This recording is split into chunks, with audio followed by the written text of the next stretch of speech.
श्रावण महिन्यामध्ये आपल्याला 4 ते 5 वस्तू खरेदी करायच्या आहेत, जेणेकरून आपल्या घरामध्ये सुख, शांती, समाधान, त्यानंतर पॉझिटिव्हिटी राहावी, आपल्या घरामध्ये कधीही आजारपण न यावं यासाठी. सोबतच भरपूर लोकांचे असेही प्रश्न असतात की ताई, आमचे जे मिस्टर आहेत ते व्यसनी आहेत, दारू पितात, भांडण करतात किंवा व्यवस्थित वागत नाही आमच्यासोबत. त्यानंतर मुलं जे आहेत ते चिडचिड करतात, खूप हट्टी आहेत, व्यवस्थित वागत नाही, आईवडिलांचं ऐकत नाही. त्यानंतर स्त्रियांनाही घरात राहून राहून सतत चिडचिडपणा असतो, त्यांनाही शांत वाटत नाही, घरामध्ये सुख नाही वाटत, आनंद वाटत नाही. अगदी म्हणजे आजारपण जे आहे ते कंटिन्यू लागूनच आहे. आजारपण सतत येत आहे, मुलांमध्ये आहे किंवा स्वतःमध्ये आहे किंवा मिस्टरांमध्ये आहे. फॅमिलीमध्ये भरपूर काही इश्यू आहे. घरामध्ये अगदी पॉझिटिव्हिटी वाटतच नाही, घरामध्ये सतत निगेटिव्हिटी आहे, घरात मन लागत नाही, घर शांत वाटत नाही. तर ह्या सगळ्या गोष्टींवर उपाय म्हणजे श्रावण महिन्यामध्ये आपल्याला 5 ते 6 वस्तू खरेदी करायच्या आहेत, जेणेकरून तुमच्या ह्या सगळ्या काही अडचणी आहेत, त्रास आहेत, ते कमी झाले पाहिजे. तर कोणत्या आहेत त्या 5 ते 6 वस्तू ह्या लॉंग व्हिडिओमध्ये मी सांगणार आहेत आणि त्यावर उपाय सुद्धा सांगणार आहे की कशा यूज करायच्या आहेत, जेणेकरून आपल्या जीवनात झालेले त्रास जे आहे ते कमी होतील आणि आपल्या घरामध्ये सुख, शांती, समाधान सतत टिकेल आणि आपल्या घरामध्ये एक पॉझिटिव्हिटी येईल. 5 ते 6 वस्तू ह्या लॉंग व्हिडिओमध्ये मी तुम्हाला सांगणार आहे, तर व्हिडिओला शेवटपर्यंत नक्की बघा. सर्वप्रथम सर्वांना श्री स्वामी समर्थ. माझ्या भक्ती विथ मेघा चॅनलवर मी मेघा तुमचं सगळ्यांचं मनपूर्वक स्वागत करते. तर चला व्हिडिओला सुरुवात करूया. आता पहिली वस्तू म्हणजे रुद्रयंत्र. सगळ्यांना माहिती आहे, शंकराच्या सेवेसाठी आपण रुद्रयंत्र याचा यूज करतो, वापर करत असतो. आपल्या देवघरामध्ये रुद्रयंत्राची स्थापना करत असतो.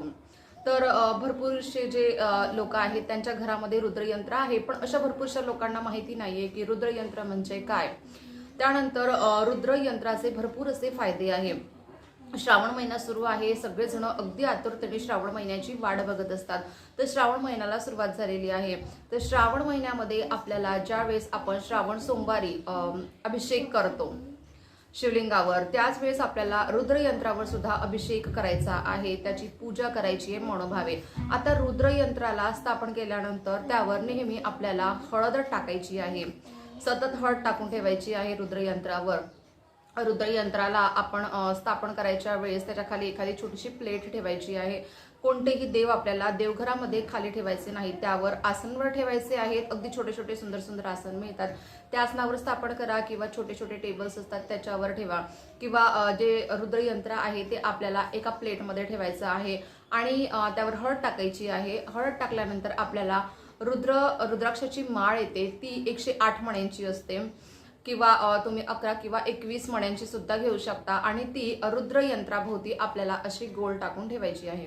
ज्या वेळेस आपण पूजा करतो श्रावण सोमवारची, तर त्यावेळेस त्याच्यावरही अभिषेक करायचा आहे आणि त्याचं जे पाणी आहे, म्हणजे अभिषेक केल्यानंतर रुद्रयंत्राचं जे पाणी आहे ते पाणी आपल्याला तीर्थ म्हणून आपल्या घरातील जितकेही लोक आहेत, मुलं, नवरा, सासू सासरे, ते सगळ्यांना आपल्याला म्हणजे सगळ्यांनी ग्रहण करायचं आहे.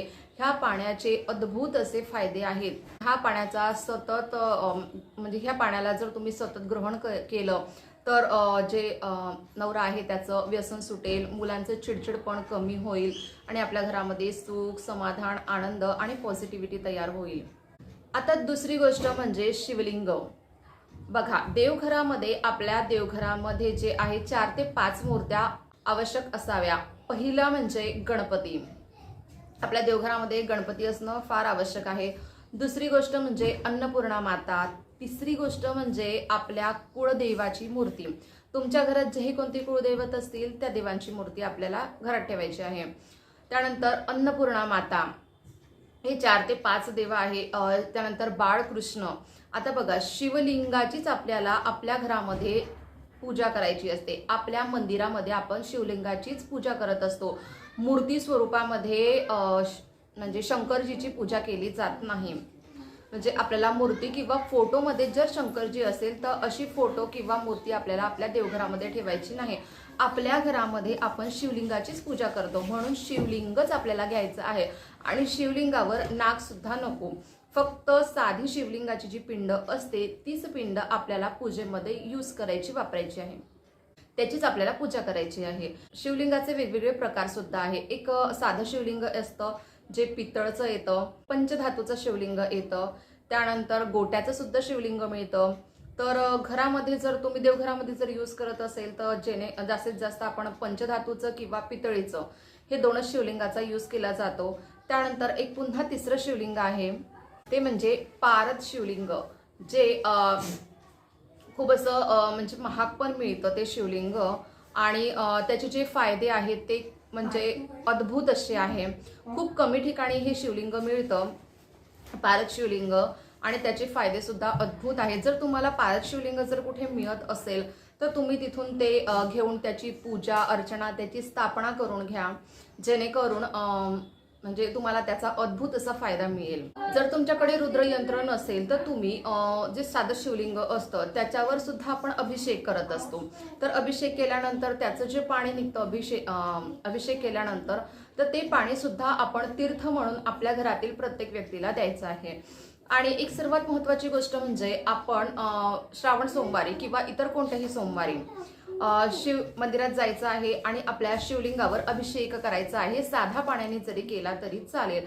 शिवलिंगावरचं जे काही पाणी खाली येतं ते पाणी आपल्याला लोट्यामध्ये जमा करायचं आहे आणि ते लोट्यातलं पाणी जे आहे आपल्या कुटुंबातील व्यक्तींना प्यायला द्यायचं आहे.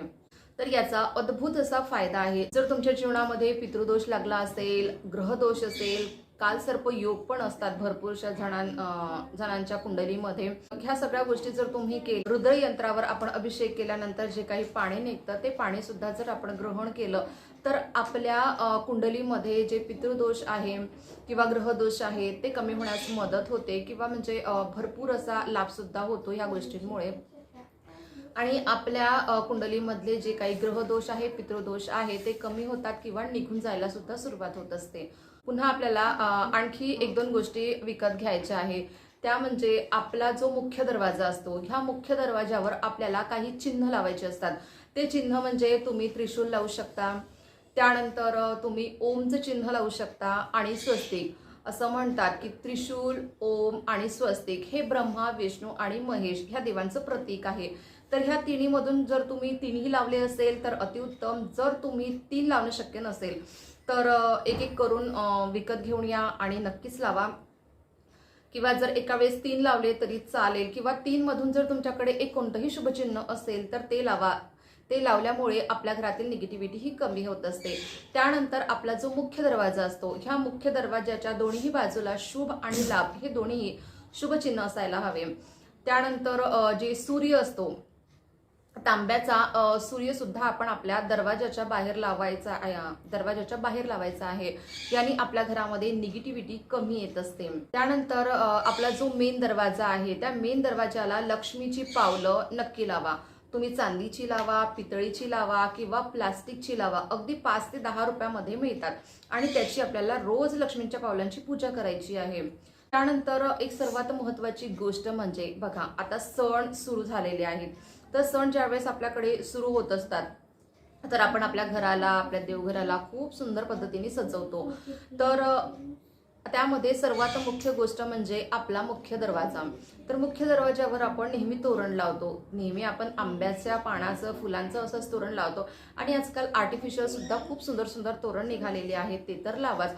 पण सर्वात महत्त्वाची गोष्ट म्हणजे आपल्याला आपल्या दारावर कवड्याचं तोरण लावायचं आहे. बघा, कवड्याचं जे तोरण आहे हे आजकाल मार्केटला मिळतात, पण त्या प्लास्टिकच्या कवड्या असतात. कवड्यांचं ज्यावेळेस आपण तोरण विकत घेतो तर कवड्यांचं तोरण हे ओरिजिनल कवड्यांचंच असायला पाहिजे, नक्की प्लास्टिकचं. प्लास्टिकच्या कवड्या म्हणजे कवड्यांसारखेच दिसतात पण त्या ॲक्च्युली प्लास्टिकच्या असतात. तर त्या प्लास्टिकच्या कवड्यांचं तोरण आपल्याला घ्यायचं नाही आहे. ओरिजिनल कवड्यांचंच तोरण आपल्याला घ्यायचं आहे. त्याचे अद्भुत असे फायदे आहे. आपल्या घरामध्ये सुख, संपत्ती येते. त्यानंतर आपल्या घरामध्ये अखंड लक्ष्मीचा वास असतो. तुम्हा सगळ्यांना माहिती आहे की कवड्या ज्या आहेत त्या लक्ष्मी प्रिय आहे, म्हणजे लक्ष्मीला अत्यंत प्रिय अशा कवड्या आहेत. नॉर्मली जे आहे दरवाजावर जे तोरण असतं कवड्यांचं, ते पिवळ्या कवड्यांचं सुद्धा मिळतं. माझ्याकडे पिवळ्या कवड्यांचंच तोरण आहे. कधीतरी व्हिडिओमध्ये नक्कीच दाखवेन तुम्हाला. तर तुम्ही पिवळ्या कवड्याचं किंवा साध्या कवड्याचं तोरण तुम्ही विकत घ्या. याने भरपूर असा लाभ होईल. घरामध्ये अखंड लक्ष्मी राहील. त्यानंतर आपल्या घरामध्ये कधीही निगेटिव्हिटी येणार नाही. अगदी ह्या 5 ते 6 गोष्टी आहेत. एक एक करून घ्या, कारण की प्रत्येक गोष्ट ही अजिबात म्हणजे खूप स्वस्त अशा नाहीये, महागच आहे. आपल्या मिडल क्लास लोकांसाठी 500 रुपये सुद्धा खूप जास्त असतात. म्हणून एक एक करून तरी घ्या. सणवार सुरू झालेले आहेत आणि आपल्या घराला सुखी आणि समाधानी ठेवा. आणि आपल्या घरामध्ये ह्या गोष्टी जर तुम्ही यूज केल्या तर आपल्या घरामध्ये निगेटिव्हिटी कमी यायला सुरुवात होते आणि पॉझिटिव्हिटी सतत टिकून राहते. जर व्हिडिओ आवडला असेल तर लाईक करा आणि भक्ती विथ मेघा चॅनलला सबस्क्राईब देखील करा. पुढच्या व्हिडिओमध्ये लवकरच भेटूया. तोपर्यंत सर्वांना श्री स्वामी समर्थ. अवधूत चिंतन श्री गुरुदेव दत्त श्री स्वामी समर्थ महाराज की जय. तुमच्या जीवनामध्ये सुख, शांती, समाधान, पॉझिटिव्हिटी सतत राहो अशी स्वामीचरणी प्रार्थना करते. सर्वांना जय गजानन, गुरु गजानन. सर्वांना श्री स्वामी समर्थ. तर चला पुढच्या व्हिडिओमध्ये लवकरच भेटूया.